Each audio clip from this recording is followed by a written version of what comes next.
Okay, welcome back. What we're going to be looking to do today is the fundamentals.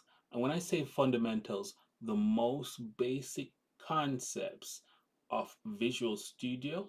That's what we're going to look at first. What you will use on a daily basis when you're just trying to get into programming. Okay, so let's say it's an intro to programming um, kind of video, right? We're going to keep it short as we can.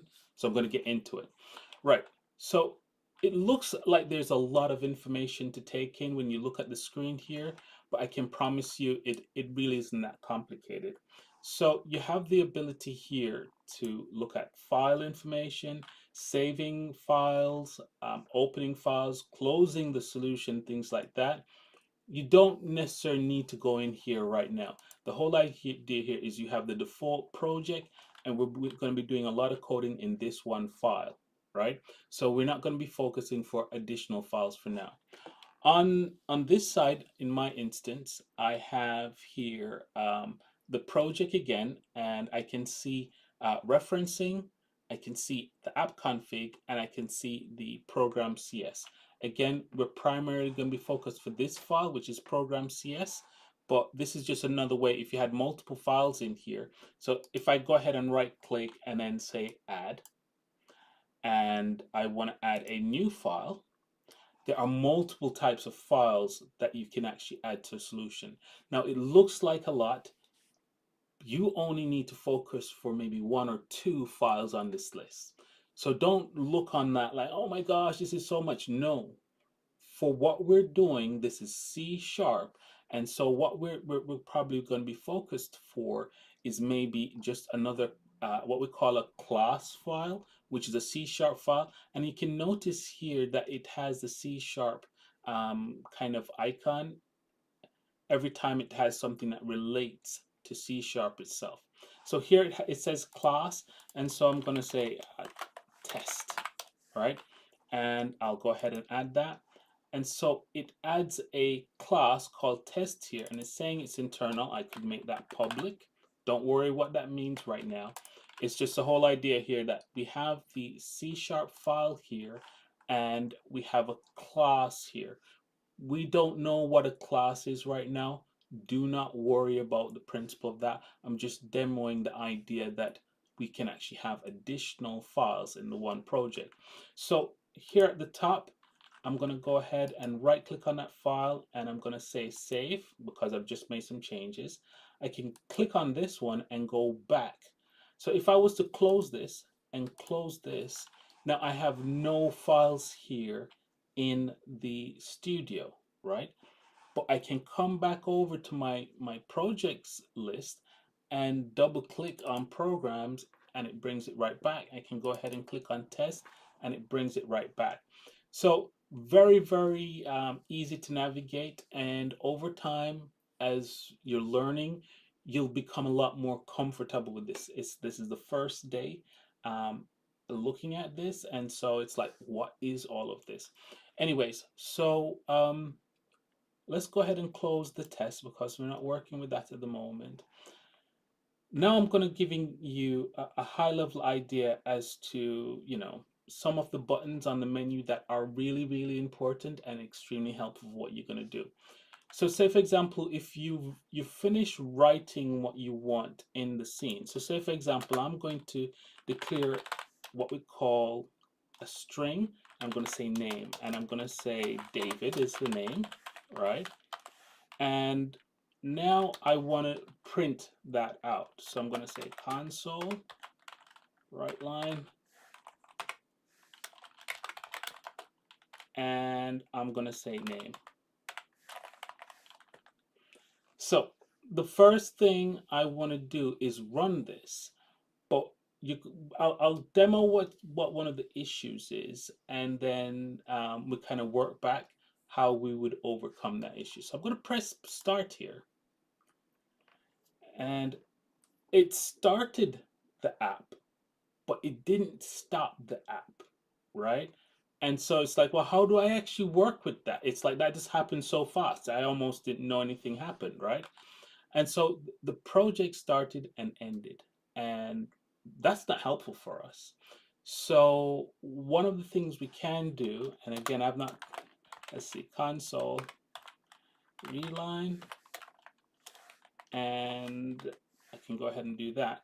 So now I'm expecting this to write the line of the information and then read the line back. So let's go ahead and run that. So now in this instance, it started the app and it's waiting for me to press any key on the keyboard so it can finish. It's just a read line, right? It's reading for my line of information. So if I press enter, it will stop. Okay. Now these are little things that you'll pick on over time. Not all apps work like this. Sometimes the app will launch and it will stay ready for you. We're just working with a console at the moment. And so that is one of the workflows for console. This is not an app that professional engineers will write every day. This is more for just the learning of scripting, an introduction to scripting. Okay, so again, you don't have to remember everything that I'm saying to you right now. Just make note, that's how you'd pause the app so you could actually see what's going on. Another very important concept that you want to learn is the principle of breakpoints. And setting a breakpoint gives you the means to be able to see what the program is doing as you're coding and inspect it. Don't worry if you don't understand what that means. Let's just give it a try. So I've declared a variable here, and the name of the variable is name. I want to know what's in name. So I'm going to go ahead and on the left hand side of the screen, if you notice that little gray bubble there, if I click on it, I've just set a breakpoint to make the program stop right here. So if I go ahead and click start, the program starts and it stops directly where I've set the breakpoint. And so now if I hover over name, I can see what's in memory. So I can continue by pressing F10 to go to the next line, or I could just press play. And now the program is back waiting for me to enter what it wants. So I'm just going to press enter to complete that, right? So let's go ahead and add another few variables. So I'm going to change this to first name. And I'm going to have another string called last name. And if you see code coming up in gray as I'm typing, that's because the artificial intelligence is injecting code concepts, snippets, we call them snippets, right? Saying, is this what you want? And if you press tab, it will take the code from the artificial intelligence, I think it's called Copilot, and it will inject it in there. But in this instance, I don't really need it, right? So I'm just going to put some additional information there. Now, again, don't worry if you're not understanding all the principles of what we're doing yet. This is just an introduction, okay? And so I'll just change that there. Now notice, it's got a red line, squiggly line under name. Why? Because it's saying it doesn't know what that is. It was named before, but I changed it. And now that I've changed it, it's not been declared. Declaring means tell the computer this thing here has meaning, right? And at the moment that doesn't have any meaning. And if I try to play it, it's gonna say no, there are errors. This is wrong, right? So I'll click no here and I'll just override this with first name. Now, one of the things that you might notice is that first name, it doesn't have any squiggly lines on it, but last name does. And that's the saying you've declared a variable, but you're not using it. But that won't cause an error. So if I press start now or F5,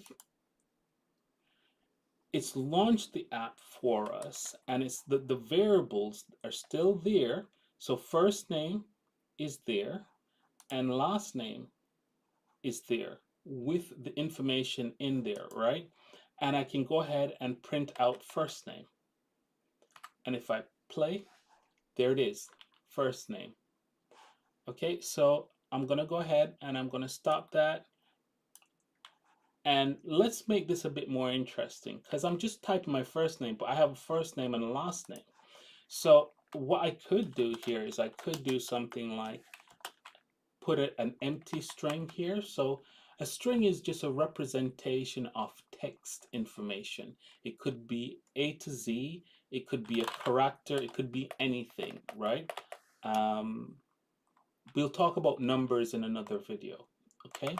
So there's first name, and then I'm gonna put last name.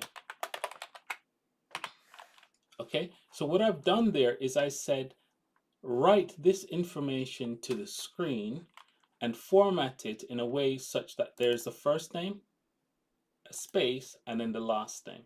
And so I'm just gonna go ahead and play quickly.